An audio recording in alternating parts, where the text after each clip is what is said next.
Bonjour et bienvenue dans l'entretien de France 24. Notre invité aujourd'hui est Sid Ahmed Rossali, ancien Premier ministre algérien. Monsieur Rossali, merci de répondre à notre invitation. Et c'est moi qui vous remercie de m'avoir invité et je salue tous vos auditeurs. Merci. Alors on va commencer par parler de l'Iran. Vous êtes à Paris pour participer à une réunion de l'organisation des Moudjahidines du peuple, qui s'oppose clairement au régime en place en Iran. Expliquez-nous d'abord votre motivation. Ma motivation, c'est que on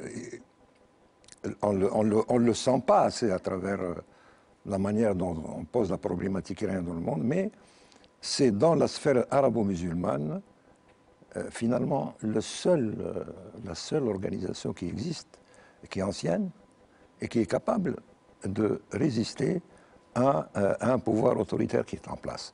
Vous avez remarqué donc le printemps arabe, quand ça a commencé en Tunisie, en Libye, qu'est-ce qu'on a constaté? Que la difficulté principale, c'est qu'il n'y avait pas. Il n'y avait aucune force organisée capable de canaliser la rue et de participer à la solution des problèmes. Alors que l'Iran, dont on parle moi, c'est la seule force c'est le seul pays où il y a des forces démocratiques très expérimentées, qui ont 50 ans d'âge et qui sont capables à elles seules de mettre par terre le régime iranien, dont je rappelle qu'il est l'une des dictatures religieuses les plus cruelles du monde contemporain. Ceci malgré la réputation parfois controversée de cette organisation. Vous êtes convaincu que c'est une organisation d'une part démocratique et deux qui a une véritable légitimité pour s'opposer au régime iranien. Elle est controversée et je suis bien placé pour connaître, puisque moi-même, avant de connaître cette organisation, il y a 15-20 ans, j'étais aussi sous l'emprise de cette image qui date de l'époque du Shah, stéréotypée, et qui ne correspond absolument pas à la réalité. C'est une organisation qui est démocratique, qui ne nie ni son iranité, ni son islamité, mais qui est laïque et qui le dit ouvertement, et qui paye le prix très fort. On ne parle pas assez, par exemple, des 120 000 opposants qui ont été exécutés depuis Khomeini jusqu'à maintenant, dans l'Iran.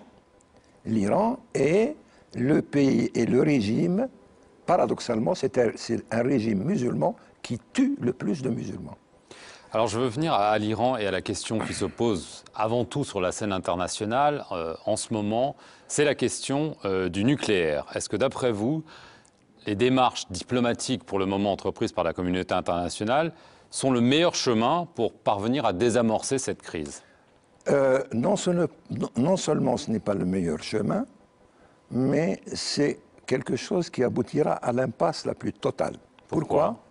Parce que on prétend, par la négociation, amener un régime dont par ailleurs on sait très bien que c'est un régime dictatorial, donc non crédible, par la voie de la négociation.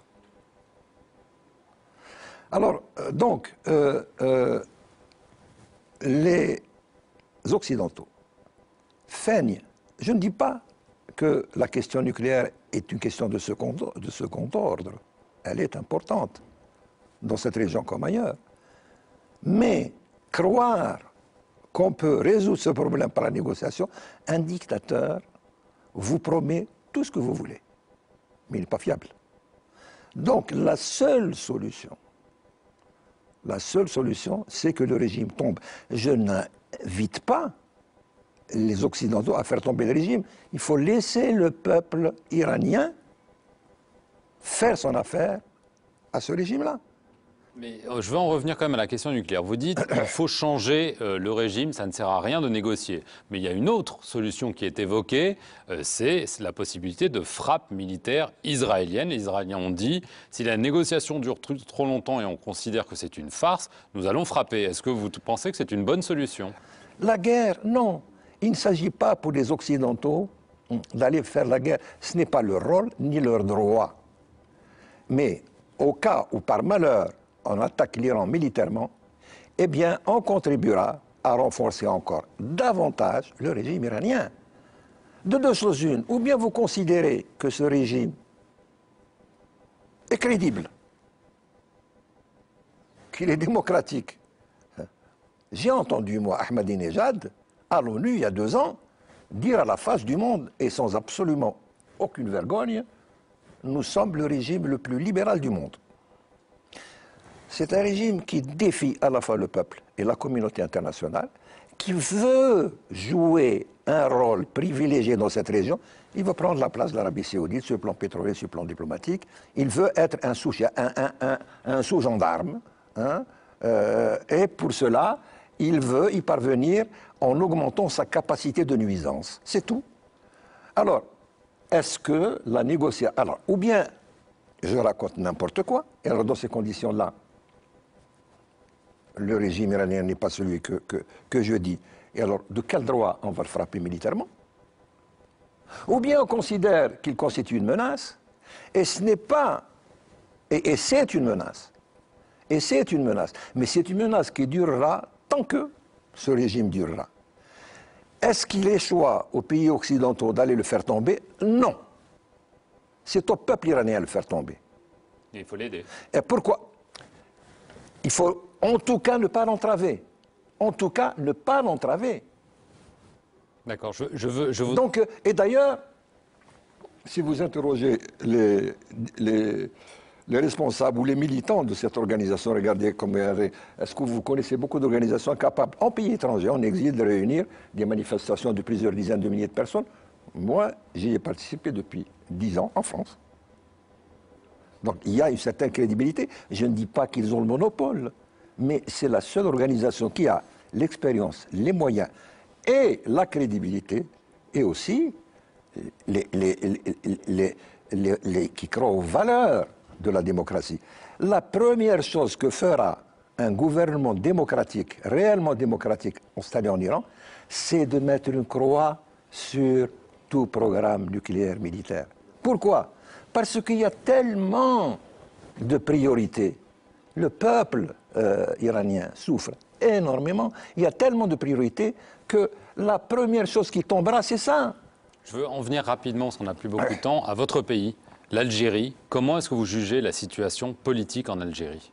Bon, écoutez, c'est un enchaînement qui, j'espère, ne vous fait pas croire que nous sommes dans quelque chose de comparable à ce qui se passe en Iran. Non, non. L'Algérie n'exécute pas à bout de bras. C'est un pouvoir autoritaire. C'est un pouvoir très autoritaire qui éprouve beaucoup de difficultés à passer à l'état de droit. Il y a eu des élections récemment?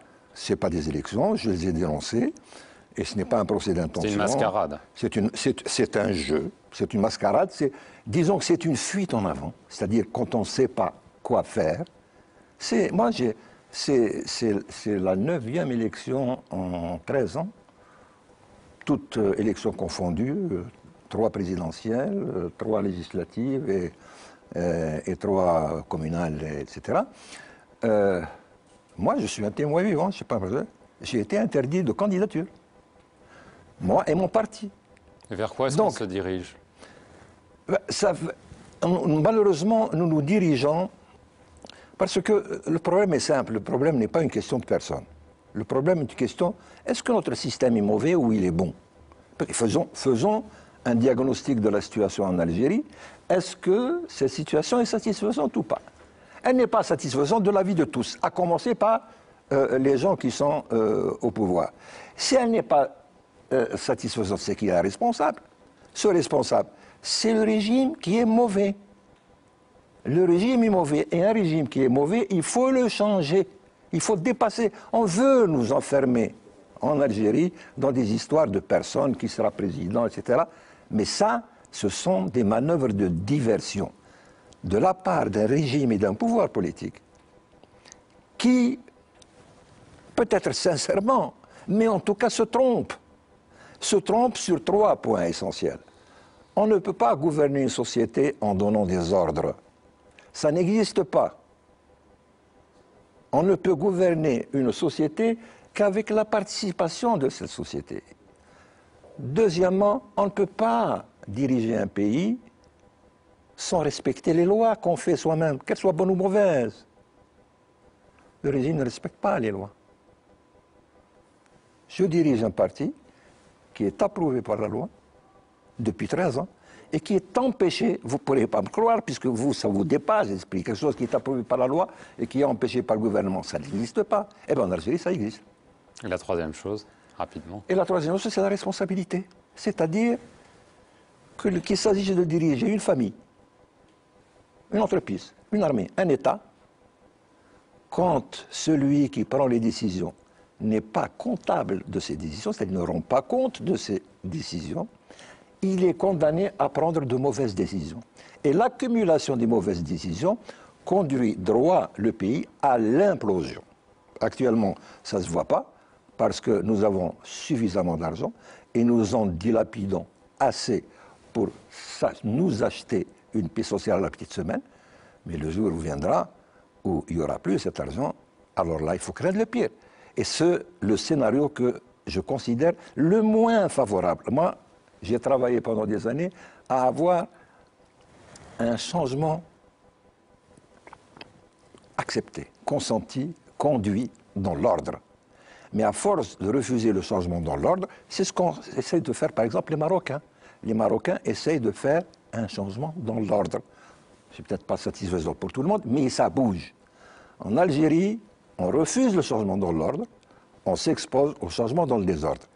Et les jacqueries ou les révolutions qui réussissent, il y en a une tous les 10 siècles. On verra. Merci beaucoup, voilà. Seyed Ahmed Rosalie, d'avoir répondu aux questions de France 24. Merci à vous d'avoir suivi cet entretien. Restez sur notre antenne pour plus d'informations.